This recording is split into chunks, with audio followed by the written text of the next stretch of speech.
नमस्कार, हरियाणा न्यूज देख रहे हैं आप और मैं हूं आपके साथ हितेंद्र। हरियाणा न्यूज के खास कार्यक्रम चुनाव की बात में आप सभी का स्वागत है।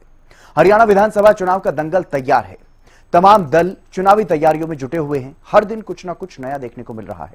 कोई दल बदल रहा है तो कोई गठबंधन के तहत चुनावी रणनीति बना रहा है और तमाम मुद्दों पर वार पलटवार भी जारी है। यानी कि हर तरफ सिर्फ चुनाव की बात चल रही है। तो प्रदेश में क्या है चुनावी माहौल, जानने के लिए देखते रहिए हमारा खास कार्यक्रम चुनाव की बात।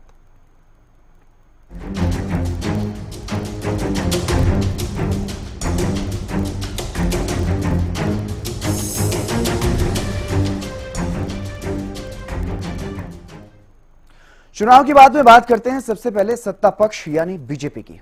सत्ता पक्ष यानी बीजेपी में बैठकों और कार्यक्रमों का दौर लगातार जारी है। बीजेपी के प्रदेश अध्यक्ष मोहनलाल बड़ोली की अध्यक्षता में पहली कोर ग्रुप की बैठक चल रही है, जिसमें सीएम नायब सैनी, बीजेपी के राष्ट्रीय सचिव ओपी धनखड़ और पूर्व मंत्री अनिल विज समेत हरियाणा बीजेपी के कई बड़े नेता मौजूद रहे। इस बैठक में चुनावी रणनीति पर मंथन हुआ है, तो वहीं अमित शाह के आगमन की तैयारियों पर भी चर्चा की गई। चुनाव की बात में ये बड़ी और महत्वपूर्ण जानकारी आपको दे रहे हैं। लगातार भारतीय जनता पार्टी की तरफ से इस तरह की बैठकें, इसी तरह के कार्यक्रम जो है वो किए जा रहे हैं।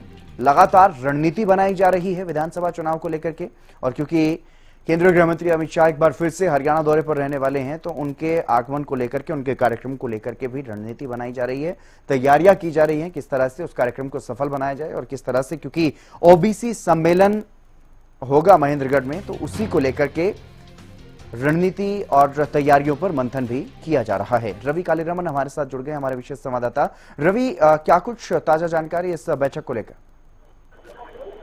बिल्कुल देखिए, बैठक लगातार जारी है और करीब 1 से सवा घंटे के आसपास बैठक को चलते हुए हुआ है। और ऐसे में कहना बिल्कुल देखिए, बैठक बिल्कुल खत्म हो गई है। अभी ये बैठक जो है वो खत्म हुई है।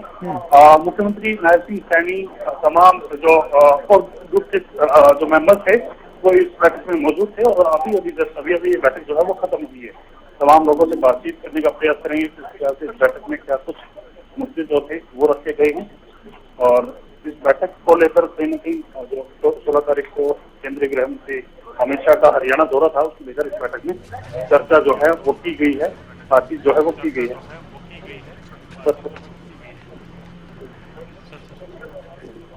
सीधी तस्वीरें आप देख पा रहे हैं, पंचकुला में ये बैठक हुई है, हरियाणा बीजेपी कोर ग्रुप की बैठक, और ये बैठक खत्म हो चुकी है। इस बैठक के खत्म होने के बाद ये तमाम नेता बाहर आए हैं। सीएम नायब सैनी और बीजेपी के प्रदेश अध्यक्ष मोहनलाल बड़ोली तस्वीरों में दिखाई दे रहे हैं।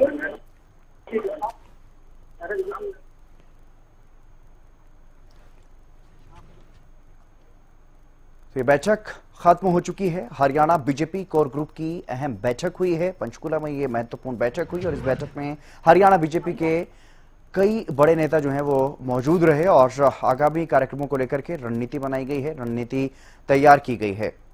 रवि हमारे विशेष संवाददाता लगातार हमारे साथ बने हुए हैं। रवि, क्या कुछ ज्यादा जानकारी इस बैठक के बाद सामने आ रही? बिल्कुल देखिए, अभी बैठक खत्म हुई है और अभी उसी देर में जो है तमाम जो संगठन के लोग हैं वो इस बैठक के बारे में नीति जो डिटेल है वो देते हुए नजर आएंगे।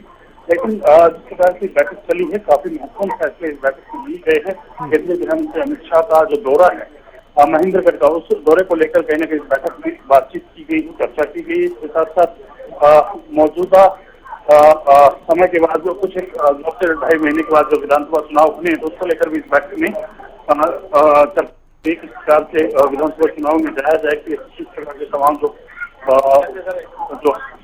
तमाम जो एजेंडे हैं, तमाम जो योजनाएं हैं, परियोजनाएं हैं, वो जनता तक पहुंचे, इसको लेकर कहीं न कहीं चर्चा जो है वो की गई है। हालांकि विस्तृत जानकारी जो है संगठन के जो भी लोग हैं या प्रदेश अध्यक्ष मोहनलाल बड़ोली है वो देते हुए नजर आएंगे। अब से कुछ ही देर बाद जो है ये जानकारी खुद प्रदेश अध्यक्ष मोहनलाल बड़ोली जो है वो मीडिया के सामने रखेंगे, किस प्रकार से बैठक हुई, बैठक में क्या कुछ जो है वो निकल करके सामने आया। तो वो तमाम चीज़ें हैं। बैठक है करीब 1.5 से 2 घंटे के आसपास ये बैठक चली है और पिंजौर में जो बैठक है वो हुई है। जी और रवि, इस बैठक में कौन कौन से बड़े नेता हरियाणा बीजेपी के मौजूद रहे, सीएम सैनी और प्रदेश अध्यक्ष मोहनलाल बड़ोली के अलावा? नेता है हरियाणा के स्पीकर के अंचल कृष्ण पाल गुर्जर हरियाणा बीजेपी के सह प्रभारी सुरेंद्र नागर इस बैठक में मौजूद रहे और उनके साथ तो बिल्कुल ये तस्वीरें आप देख पा रहे हैं बीजेपी के जो प्रदेश अध्यक्ष बनाए गए हैं, नवनियुक्त जो प्रदेश अध्यक्ष हैं मोहनलाल बड़ोली, उनकी अध्यक्षता में ये बैठक हुई है और ये बैठक काफी महत्वपूर्ण है क्योंकि हरियाणा बीजेपी कोर ग्रुप की पहली बैठक हुई है जब से वो बीजेपी के प्रदेश अध्यक्ष बने, उसके बाद पहली बैठक हुई है और बैठक में चर्चा कई महत्वपूर्ण विषयों पर आगामी विधानसभा चुनाव को लेकर के लगातार मंथन बीजेपी में चल ही रहा है और केंद्रीय गृह मंत्री अमित शाह क्योंकि हरियाणा के दौरे पर रहने वाले हैं तो उनके दौरे को लेकर के भी यहाँ पर मंथन किया गया है।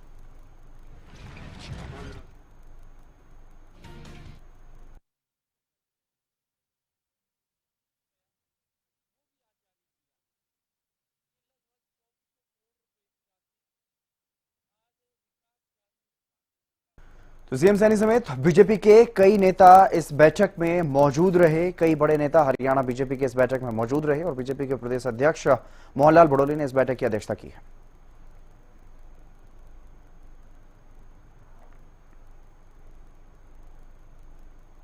चुनाव की बात में बात केंद्रीय गृह मंत्री अमित शाह की, क्योंकि केंद्रीय गृह मंत्री अमित शाह 16 जुलाई को हरियाणा के दौरे पर रहने वाले हैं और वहीं अमित शाह के आगमन की तैयारियां जोरों पर चल रही हैं। डिप्टी स्पीकर रणवीर सिंह गंगवा ने कार्यक्रम स्थल का निरीक्षण किया है। इस दौरान उनके साथ पूर्व मंत्री रामविलास शर्मा भी मौजूद रहे। बीजेपी की कोशिश यह है कि इस कार्यक्रम में ओबीसी समाज के लोग बड़ी संख्या में पहुंचे, जिससे आज पूरा ओबीसी समाज जो है बहुत ही उत्साहित है और उन्होंने निर्णय लिया कि हम एक बहुत बड़ी रैली करके और माननीय अमित भाई शाह जी का जो हमारे गृह मंत्री है, प्रदेश के मुख्यमंत्री नायब सैनी जी का अभिनंदन समारोह करने का निर्णय लिया और उसी के लिए आज यहाँ निरीक्षण करने के लिए आए हैं। और बहुत मुख्यमंत्री जी का बहुत बड़ी रैली यहाँ होगी। मैं समझता हूँ कि 50,000 से ज्यादा लोग पूरे प्रदेश भर से इसमें आएंगे। 16 तारीख को भारत के यशस्वी गृह मंत्री श्रीमान अमित भाई शाह यहाँ पाली में एक ओबीसी की बड़ी रैली को संबोधित करने के लिए आ रहे हैं और आज पूरा जिला का प्रशासन, भारतीय जनता पार्टी के सभी पदाधिकारी, ये वो वेन्यू है जहां श्रीमान अमित भाई शाह आने वाले हैं।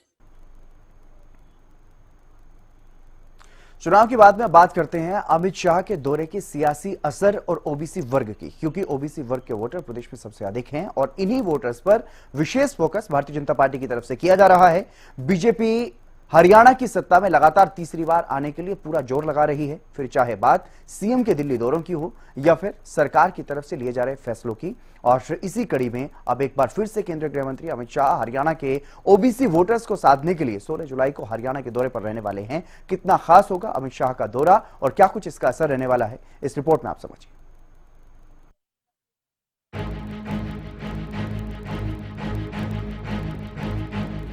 हरियाणा विधानसभा चुनाव बीजेपी के लिए ये चुनाव काफी अहम है क्योंकि यहाँ बीजेपी लगातार तीसरी जीत के साथ हैट्रिक लगाने की तैयारी कर रही है और ये चुनाव इसलिए भी अहम है क्योंकि प्रदेश में जहाँ साल 2019 में पार्टी ने सभी 10 सीटों पर जीत हासिल की थी, वहीं इस बार 5 सीटें पार्टी को गंवानी पड़ी। ऐसे में बीजेपी के लिए हरियाणा विधानसभा चुनाव कितने अहम है, इस बात का अंदाजा इसी से लगाया जा सकता है कि केंद्रीय गृह मंत्री और बीजेपी के लिए चाणक्य कहे जाने वाले अमित शाह 29 जून के बाद 16 जुलाई को दोबारा से हरियाणा दौरे पर रहने वाले हैं। अमित शाह महेंद्रगढ़ के दौरे पर आ रहे हैं। महेंद्रगढ़ के जरिए न सिर्फ अहिरवाल क्षेत्र बल्कि प्रदेश के पूरे ओबीसी समाज को साधने का प्रयास अमित शाह करेंगे। अमित शाह के दौरे को लेकर सीएम नायब सैनी ने भी जानकारी दी है। केंद्रीय गृह मंत्री भी हरियाणा दौरे पर आ रहे हैं सर। आदरणीय अमित शाह जी हरियाणा के अंदर आएंगे। आदरणीय अमित शाह जी हरियाणा के अंदर आएंगे।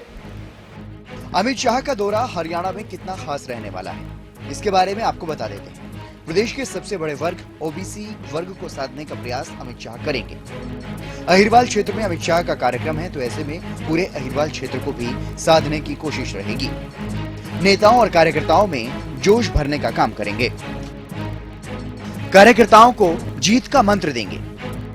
तीसरी बार जीत की तैयारियों को अमित शाह के दौरे के बाद तेजी मिलेगी।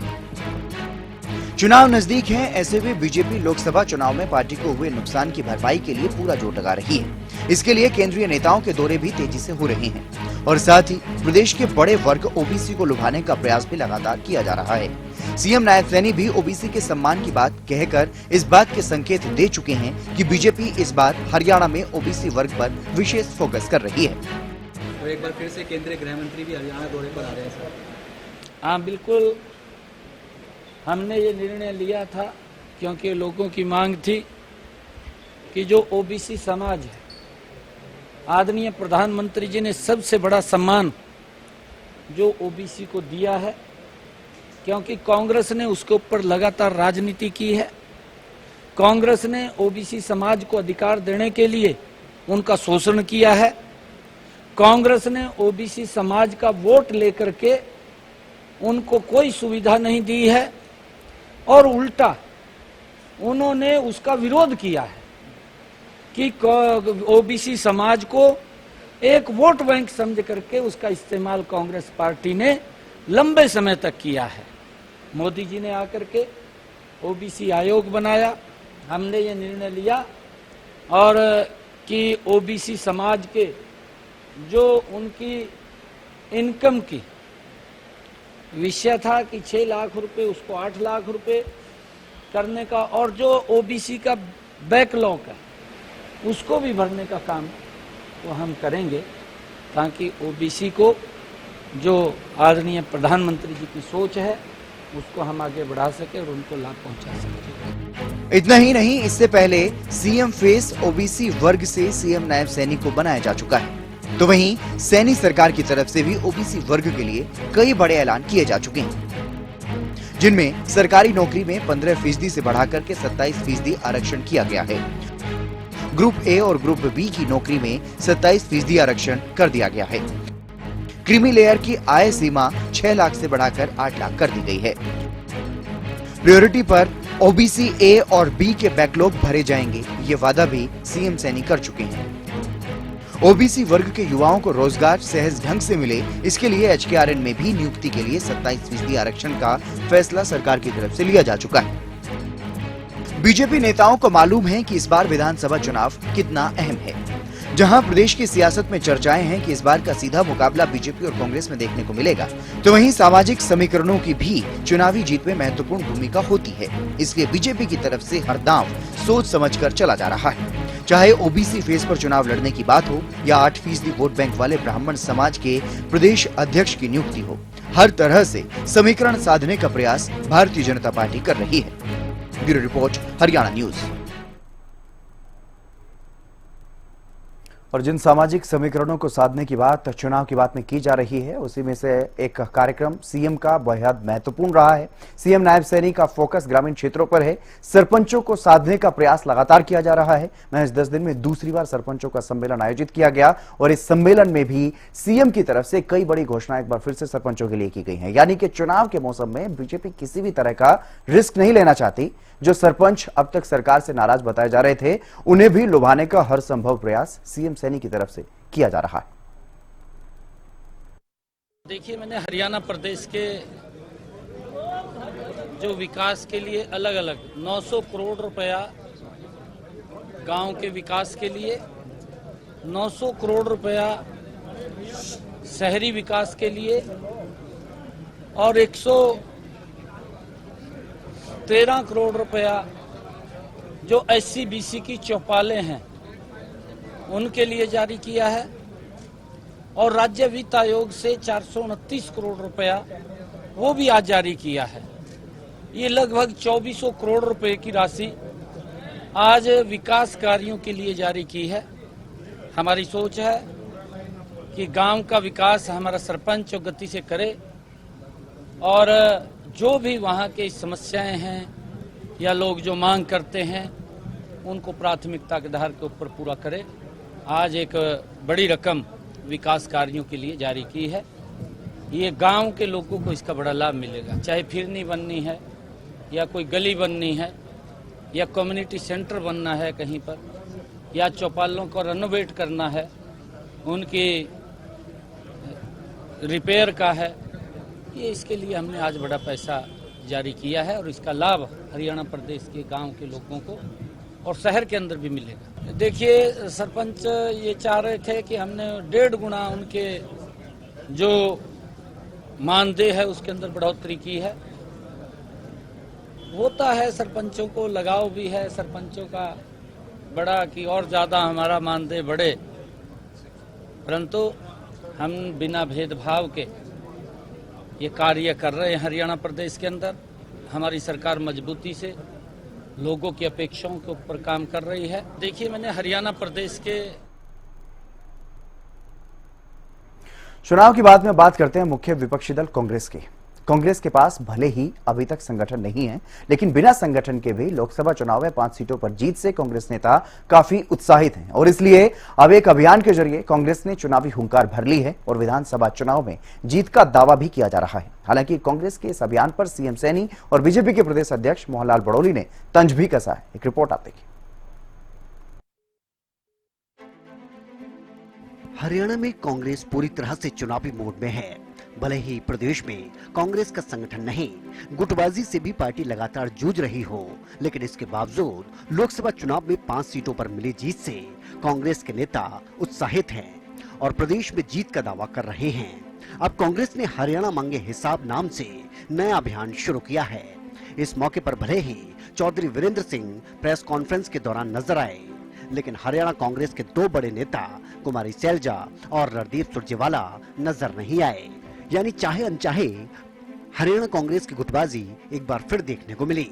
नेता प्रतिपक्ष भूपेंद्र हुड्डा ने दावा किया कि प्रदेश में 36 बिरादरी मन बना चुकी है, इस बार कांग्रेस की सरकार बनेगी। इलेक्शन में लोग जो संकेत आए जो नतीजे से वो साफ है कि हरियाणा की 36 बिरादरी ये फैसला कर चुकी है कि आने वाली सरकार कांग्रेस पार्टी की बनानी है। हमारा नया कार्यक्रम अनाउंस हुआ है, ये मैं समझता हूँ बहुत कामयाब होगा और हरियाणा के लोगों की जो उम्मीदें हैं उन पर खरा उतरेगा और आने वाली सरकार कांग्रेस पार्टी की बनेगी। तो वहीं कांग्रेस के प्रदेश अध्यक्ष उदयभान ने कांग्रेस के नए अभियान हरियाणा मांगे हिसाब के बारे में जानकारी दी और सरकार पर जमकर निशाना साधा। तारीख से सभी जिलों के जो वरिष्ठ जो नेता हैं और सभी जो कार्यकर्ता हैं वो अपने अपने इलाके में, अपने जिलों में, अपने विधानसभा में इस अभियान को लेकर के जाएंगे। 2 तारीख से हरियाणा मांगे हिसाब अभियान की शुरुआत सभी करेंगे। रथ यात्रा के जरिए सारे स्टेट में, हम सारे स्टेट में हर विधानसभा को कवर करने का करेंगे। कि देश में सबसे ज्यादा बेरोजगारी हरियाणा में क्यों? प्रदेश में 37.4% बेरोजगारी दर है। ये CMIE के आंकड़े हैं, हमारे नहीं। कांग्रेस कार्यकाल के मुकाबले 3 गुना बेरोजगारी बढ़ी, ये केंद्र सरकार ने भी माना है। बेरोजगारी के चलते हरियाणा से सबसे ज्यादा पलायन हो रहा है। सामाजिक प्रगति सूचकांक SPI की रिपोर्ट में हरियाणा सबसे असुरक्षित राज्य बताया गया है। बीजेपी ने हर वर्ग को अनसुना किया।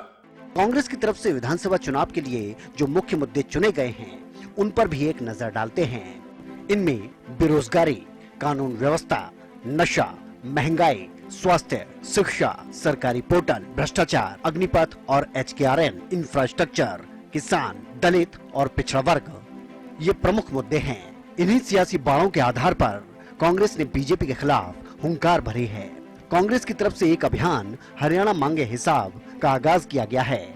इस अभियान के तहत 15 सवाल कांग्रेस ने सरकार से पूछे हैं और हिसाब मांगा है। कांग्रेस के 15 सवाल क्या हैं, ये भी आपको बता देते हैं। इनमें सबसे पहला सवाल ये है कि देश में सबसे ज्यादा बेरोजगारी हरियाणा में क्यों है। दूसरा सवाल, बीजेपी की केंद्र सरकार ने हरियाणा को देश का सबसे असुरक्षित राज्य क्यों कहा। तीसरा सवाल, घर घर तक कैसे नशे का काला साम्राज्य पहुंचा। कांग्रेस का चौथा सवाल, देश में सबसे ज्यादा महंगाई हरियाणा में क्यों है। पांचवा सवाल, भ्रष्टाचार के जनक और जनता के जी का जंजाल क्यों बने सरकारी पोर्टल और ID। छठा सवाल, बीजेपी के 10 साल में हजारों करोड़ के 50 से ज्यादा बड़े घोटाले क्यों हुए। सातवां सवाल, बीजेपी का शासनकाल क्यों किसानों का काल बन गया। आठवां सवाल, बीजेपी ने दलितों और पिछड़े वर्ग की घोर उपेक्षा क्यों की। नौवां सवाल, अग्निपथ और कौशल निगम के जरिए पक्की नौकरियां क्यों खत्म की गई? 10वां सवाल, हर वर्ग पर लाठी और गोलियां क्यों बरसाई गई? 11वां सवाल, इंफ्रास्ट्रक्चर के विकास को शून्य पर बीजेपी क्यों लेकर आई? 12वां सवाल, 2014 और 2019 के चुनावी घोषणा क्यों पूरी नहीं की गई? 13वां सवाल, बीजेपी ने स्वास्थ्य सेवाओं का दिवालिया क्यों पीट दिया? कांग्रेस का 14वां सवाल, बीजेपी ने प्रदेश के शिक्षा तंत्र को बर्बाद क्यों किया? और 15वां और आखिरी सवाल, बीजेपी ने देश की सबसे विकसित अर्थव्यवस्था को क्यों चौपट किया? इन तमाम सवालों के जरिए हरियाणा कांग्रेस ने सरकार को घेरने की कोशिश की, तो वहीं प्रदेश के मुख्यमंत्री नायब सिंह सैनी ने कांग्रेस के अभियान पर तंज कसते हुए हुड्डा पिता पुत्र को आड़े हाथों लिया। बिल्कुल हम हिसाब दे रहे हैं हुड्डा साहब को। कांग्रेस के नेता, बापू बेटी पार्टी के नेता भूपेंद्र सिंह हुड्डा, हम हिसाब देने के लिए तैयार हैं। 10 वर्षों में हमने क्या काम किया है, उस सब तो मैं बताना भी चाहूंगा। शायद भूपेंद्र सिंह हुड्डा को ध्यान होगा, आपके ही प्रदेश में दोनों जगह सरकार थी, दिल्ली में भी सरकार थी, यहां वो स्वयं मुख्यमंत्री था। दिल्ली से चंडीगढ़ जाना होता था, मेरे ख्याल से 8-8 घंटे 10-10 घंटे लगते थे। ये इनकी सरकार में हालात थी, इसको कोई नहीं भूला। और मोदी ने आकर के, हमारी सरकार ने, बीजेपी की सरकार ने आकर के दिल्ली से रोड के ऊपर चढ़ जाओ, 3.5 घंटे के अंदर चंडीगढ़ पहुंच जाते हैं। इतना ही नहीं, बीजेपी के नवनियुक्त प्रदेश अध्यक्ष मोहनलाल बड़ोली ने भी कांग्रेस पर निशाना साधा। भारतीय जनता पार्टी जिस प्रकार से 2014 में स्पष्ट बहुमत की सरकार हरियाणा प्रदेश में बनी थी, उसी प्रकार से 2024 में भी फिर तीसरी बार भाजपा सरकार नायब सिंह सैनी जी के नेतृत्व में हरियाणा प्रदेश की जनता आशीर्वाद देकर बड़े बहुमत के साथ बनाने का काम करेगी। कांग्रेस पार्टी कुछ भी बोल रहे, लेकिन हरियाणा प्रदेश की जनता ने जो मन बनाया है, हरियाणा प्रदेश की जनता जो बोल रही है, तीसरी बार नायब सिंह सैनी सरकार हरियाणा प्रदेश में बड़े बहुमत के साथ बनेगी। भले ही बीजेपी नेता इन तमाम सवालों को नकार रहे हों और कांग्रेस पर निशाना साध रहे हों, लेकिन कांग्रेस रणनीतिक रूप से पूरी तरह से तैयार है। और ऐसे में बड़ा सवाल ये है कि लोकसभा चुनाव में 5 सीटें गंवाने के बाद क्या विधानसभा चुनाव में कांग्रेस की रणनीति को बीजेपी मात दे पाएगी? News desk, Haryana news. एक तरफ सभी दल जहां विधानसभा चुनाव की तैयारियों में जुटे हुए हैं, तो वहीं कांग्रेस की तरफ से किरण चौधरी की सदस्यता रद्द करने की मांग विधानसभा स्पीकर से की गई, जिसे विधानसभा स्पीकर ने खारिज कर दिया। तो अब इस पर सियासत तेज होती हुई नजर आ रही है। दरअसल विधानसभा स्पीकर ज्ञानचंद गुप्ता का यह कहना है कि कांग्रेस का नोटिस नियमों के मुताबिक ठीक नहीं था, तो वहीं उनके इस बयान पर कांग्रेस के प्रदेश अध्यक्ष उदय भान ने पलटवार किया है। एक नोटिस विधानसभा कार्यालय के अंदर स्पीकर के नाम दिया गया था कि क्योंकि श्रीमती किरण चौधरी जी ने भारतीय जनता पार्टी की सदस्यता ग्रहण कर ली है, तो उनकी जो सदस्यता है वो खारिज की जाए। वो पिटीशन को हमने लीगली और टेक्निकली एग्जामिन करने के पश्चात ये निर्णय लिया है, क्योंकि ये जो उनका नोटिस है विधानसभा के नियमों के अनुसार नहीं है, इसलिए हमने उनकी वो जो नोटिस था उसको रिजेक्ट करने का निर्णय लिया। देखो, ऐसा है कि विधानसभा अध्यक्ष ठीक है, अपनी शक्तियां का वो जिस तरह से दुरुपयोग करते हैं कि विधानसभा अध्यक्ष का पद जो है, जो एक पार्टी से ऊपर होना चाहिए, वो एक पार्टी की तरह ही काम कर रहे हैं और अपने पार्टी के हित देख रहे हैं, ना कानून देख रहे हैं, ना नैतिकता देख रहे हैं। अब ना तो उनमें नैतिकता बची है जिन्होंने कांग्रेस पार्टी से इस्तीफा दिया लेकिन विधायक दल से इस्तीफा नहीं दिया, और ना ही स्पीकर में नैतिकता बची है कि ये पता होते हुए कि भाई कांग्रेस के प्राथमिक सदस्य नहीं है, तो ये अब एमएलए कैसे रह सकते हैं? सिर्फ राज्यसभा के चुनाव को ध्यान में रखते हुए इस तरह के स्पीकर फैसले ले रहे हैं, ये नैतिकता का इससे कोई पैमाना नहीं है। तो वहीं इस पूरे मामले पर कांग्रेस छोड़ चुकी और बीजेपी में शामिल हो चुकी सीनियर नेता किरण चौधरी की भी प्रतिक्रिया सामने आई है और साथ ही उन्होंने कांग्रेस के अभियान को लेकर के भी पलटवार किया है। इनकी तो रूपरेखा यूं ही बनती रहेगी। सच्चाई ये है कि वहां तो जूते चलेंगे, क्योंकि जो पांच जो प्रत्याशी बना रखे हैं, एमएलए बना रखे हैं, वो एक को ज्यादा अहमियत दे दी तो बाकी 4 जो है वो जूते चलाएंगे। तो यही हाल होना है इनकी तो उसमें हमेशा से होता है, कोई नई बात तो है नहीं। उदयभान जी ने बयान दिया है कि कांग्रेसी भी समझता विधानसभा अध्यक्ष ने खारिज किए हैं कि राज्यसभा में वोट हासिल कर सके। इसके बारे में आपको ये जो प्रधान जी है ना कांग्रेस के, इन्हें बेरा ही कोई है, क्यों ही बोले जाओ। सच्चे का आगे का सबने बेरा है के है सौदा है, और कुछ पता तो है नहीं, बोले जाओगे। और इसी के साथ हमारे खास कार्यक्रम चुनाव की बात में आज के लिए बस इतना ही। आप देखते रहिए हरियाणा न्यूज।